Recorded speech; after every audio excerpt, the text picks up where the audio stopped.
Dobar dan, dragi gledalci. Danas imamo jednu zanimljivu temu. Kako i zašto je nastala ljudska civilizacija? Zašto nismo ostali mi ljudi, jeli? Zašto nismo ostali na onom nivou praistorijskom? Zašto smo se razvili do ovih razmera koje su danas? Ajde da se vratimo prvo u praistoriju. Ili bolje da prvo napravimo komparaciju sa životinjama. Recimo uzmemo primer lavovi. Lavovi žive već stotinama hiljada godina, da ne kažem možda i preko koji milion godina na zemlji i nisu se mnogo menjali. Znači, lav od pre 200-300 hiljada godina i sad, verovatno, mislim, sudeći po skeletima i našli su to naučnici, kako da izmere, premere i tako dalje, lav je isti, pogotovo način života. Oni, znači, vrlo jednostavno žive po svojim nagonima. Šta su nagoni? Na engleskom to je inner urge, to znači unutrašnji poriv. Šta su nagoni? Glad, žeđ, nagon za spavanjem, nagon za preživljavanjem i u okviru nagona za preživljavanjem nagon za reprodukciju, to je seksualni nagon. Životinje žive već stotinama hiljada godina na isti način i nemaju potrebe ništa da menjaju. Zašto se baš kod ljudi, mislim, znamo teoriju da je čovjek nastao od majmuna, mislim, sad to je upitna teorija, ona se razvijala stotinama godina, sad je dovedena u pitanje u zadnje vreme, da li ima nekih nelogičnosti ili ne, to ćemo još da vidimo. Uglavnom, antropolozi su našli još od pre milion godina, našli su tačno lanac kako se čovek razvijao, karike, od pre milion godina, pa 500.000 godina, pa pre 300.000 godina, fizionomija se menjala, kostur i tako dalje, verovatno i veličina mozga. Znači, čovek je, ako uzmemo da je ta teorija tačna, da vidimo zašto je to tako, zašto je čovek evoluirao, zašto se usavršio, a druge životinje su ostale iste. Verovatno tu ima neki X faktor koji mi još ne znamo, jer po toj logici, ako se sve razvija, onda su i majmuni trebali da se razviju. I majmun i pre milion godina bio majmun i sad je majmun. A čovek koji je postao od majmuna, bio majmun pre milion godina, a sad je čovek. Mislim, to je malo nelogično. Verovatno, kažem, ima neka nepoznanica, koju za sad još ne znamo, šta je uslovilo, koja je to inicijalna kapsla koja je uslovila razvoj čoveka. Ali da vidimo od prapočetaka kako se razvijala civilizacija i zašto. Uzmimo kao pretpostavku da je određena grupa majmuna, da kažem, koja se izdvojila, jednostavno našli su se u nekom okruženju, u nekoj situaciji i imali su neki faktor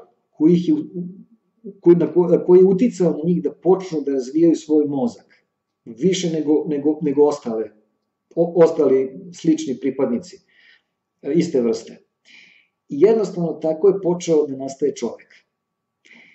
I sad po Freudu, velikom naučniku iz oblasti psihoanalize, koji je bio ne samo psihoanalitičar, nego se bavio i nekim, da kažemo, filogenetskim i ontogenetskim, imao i filogenetski i ontogenetski pristup, znači proučavao je psihologiju pojedinca i proučavao je psihologiju čitave vrste, odnosno naroda. Recimo kolektivna neuroza, to postoji i pojedinačna neuroza, pojedinačnog pacijenta. On je utvrdio šta je uzrok u stvari civilizacije. Uzrok civilizacije je što su praljudi počeli da se organizuju u određene grupe i tu su počeli da se uspostavljaju određeni odnosi između pojedinaca u toj grupi i uspostavljalo se, da kažemo, uslovno rečeno, društvo. Bilo je raznoraznih pojedinaca, uglavnom muškog roda. Neki su bili alfa mužjaci, a neki nisu bili alfa mužjaci, bili su sklonjeni u stranu. Alfa mužjaci imaju mnogo, kao i u životinjskom svetu, imaju mnogo veće šanse za reprodukciju, znači da se produže, da produže svoje gene, što je neki osnovni nagon, i to kažemo da je to seksualnost u širem smislu. Seksualnost u užem smislu je seks, ali seksualnost u širem smislu je nagon za preživljavanje i u okviru tog nagona za preživljavanje je nagon za reprodukcijom, za produženjem vrste. To je u stvari nagon za egzistencijom. Znači, to je seksualnost u širem smislu. Sad imamo tu grupu praljudi, da kažemo. Neki su dominantni i oni imaju mnogo veće šanse da se reprodukuju. Ostali nisu dominantni i skrajnuti su nekako. I male su im šanse da imaju potomstvo. Jednostavno, to je na nesvesnom nivou, naravno. I sada, šta se sad dešava? Ti koji nisu alfa mužjaci i koji su, da kažemo, u zapećku, oni jednostavno počinju da koriste mozak više nego ovi alfa mužjaci. Sad to ispadne malo smešno, znači ispada da ovi alfa mužjaci nisu morali da se trude nešto mnogo, zato što su bili poželjni od strane ženki, od strane žena. Bili su krupni i imali su neku privlačnost koja je bila karakteristična za ono doba. Oni nisu morali mnogo da se trude, sama njihova pojava je bila dovoljna. To im je obezbeđivalo primat u tom reprodukcijskom, da kažem, u toj reprodukcijskoj utakmici. Ovi koji nisu bili te sreće, oni su morali da upotrebljavaju mozak. I sad imamo one šale iz doba preistorije, kako je neki pećinski čovek privoleo pećinsku ženu da mu bude žena. Tako što je donosio dobar ulov, znači dosta hrane je donosio.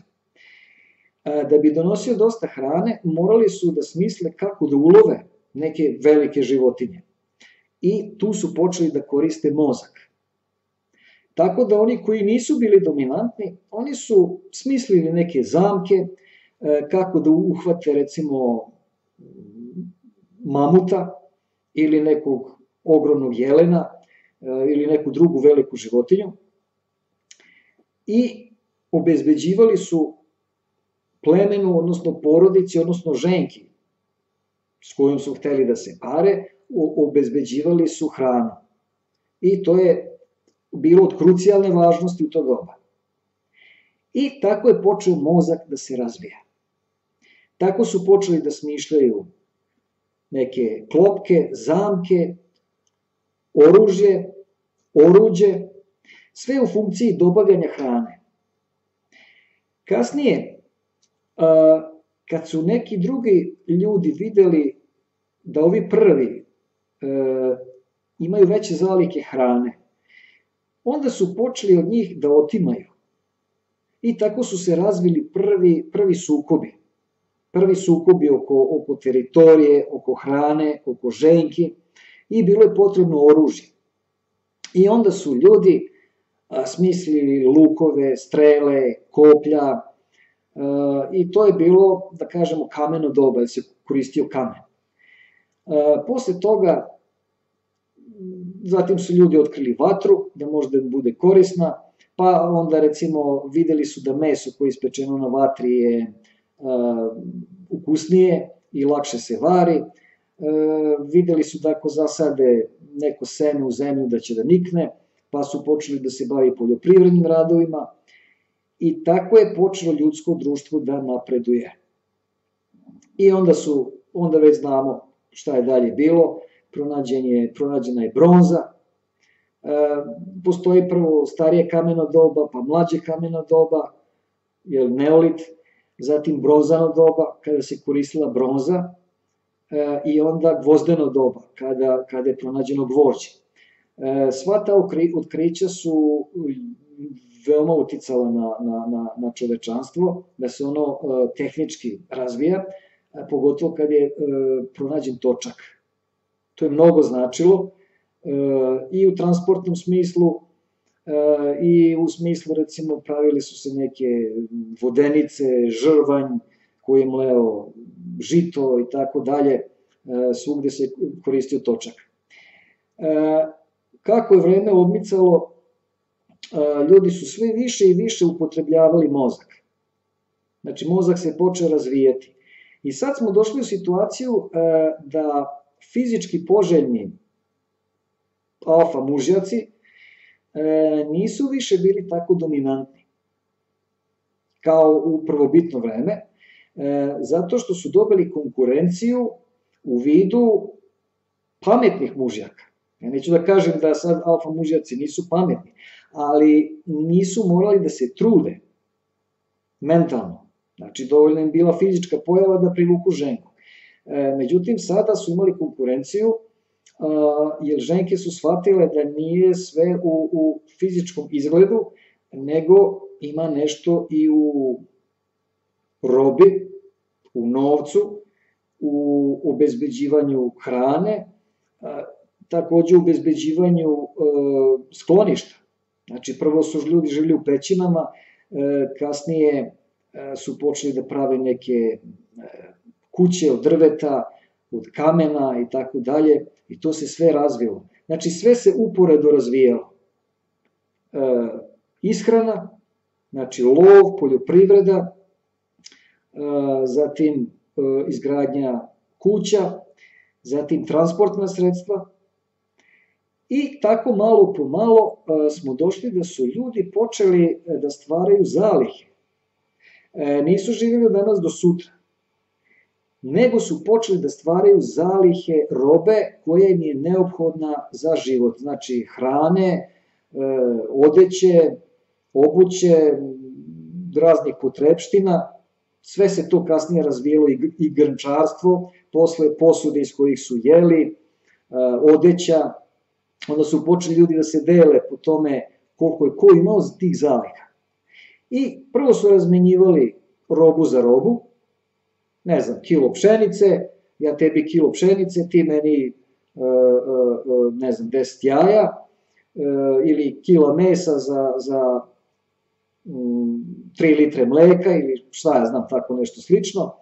Kasnije su videli da im je zgodnije da uzmu nešto zajedničko što će svi ljudi da prihvate, a to je bilo zlato. Zlato, zato što je ono, i kad se izdeli na sitne delove, pa kad se spoji, ne gubi na vrednosti. Vrlo je postojano, nema ga previše i bilo je idealno da bude surogat robama. I ljudi su počeli da koriste zlato kao neki novac. U nekim civilizacijama su koristili, recimo, kože divljih životinja ili krzna, pa su procenjivali da, ne znam, jedan konj vredi toliko i toliko koža od bivola ili ne znam šta. U nekim ostrvskim zemljama moneta su bile školjke. Ali, gledano globalno, zlato je uzelo primat i počeli su da se prave zlatni novčići. Pa zlato i danas isto cenjeno. Kako se civilizacija razvijala, da kažem, ljudsko društvo je postajalo sve komplikovanije i komplikovanije. I sada u razvijenom svetu, trenutno, govorim za razvijen svet, tu više nije upitno sad da li će ljudi imati sutra da jedu nešto ili ne, odavno je prevaziđen taj prag egzistencije, ali ljudi su skloni da gomilaju dobra, da gomilaju novac. I šta je u stvari novac? Novac je transformisana ljudska energija, odnosno ljudski rad. Transformisan. Znači, vi ste radili, ne znam, uzmu sad ovde da je plata prosečna 500 evra, recimo. Ceo mesec prosečan čovjek treba da radi za 500 evra. 500 evra je adekvatno prosečnom mesečnom radu. To je 500 evra. Za to može da se kupi, ne znam, voliko ovoga ili onoliko onoga i za to služi novac. Kako se ljudsko društvo razvijalo i jednostavno smo došli do ove faze, sad je postala poenta ne da imate da jedete, da imate da se obučete, da imate kuću, stan ili ne znam šta, nego jednostavno da imate gomilu novca. Šta je tu sad, zašto je to bitno? Tu se radi o tome da jednostavno postoji onaj prag egzistencije. Da li ćete imati da jedete ili ne. To se ljudima urezalo u kolektivno pamćenje i to je neki prag egzistencije. Preko tog praga ovamo se pada u nemaštinu i pitanje je da li ćete preživeti. A što idete prema gore, što više naakumulirate tih dobara, recimo novca u savremenom svetu, to ćete biti udaljeniji od praga egzistencije, gde možda propadnete. To jednostavno na nesvesnom nivou gura ljude da sve više i više akumuliraju para. I jednostavno to je postao glavni moto većine ljudi i to je postao glavni moto, glavni slogan uspeha u životu, da se ima što više para. Jednostavno ljudi više ne razmišljaju o tome zašto treba da ima toliko para. Mnogi ljudi, da kažem mnogi ljudi, dosta ljudi ima para više nego što bi mogli da potroše da žive nekoliko života, ali oni i dalje gomilaju pare. Jednostavno to je od onih pradavnih vremena kada nisu znali da li će preživeti sutrašnji dan, jednostavno na nesvesnom nivou gura ih to da akumuliraju sve više i više dobara.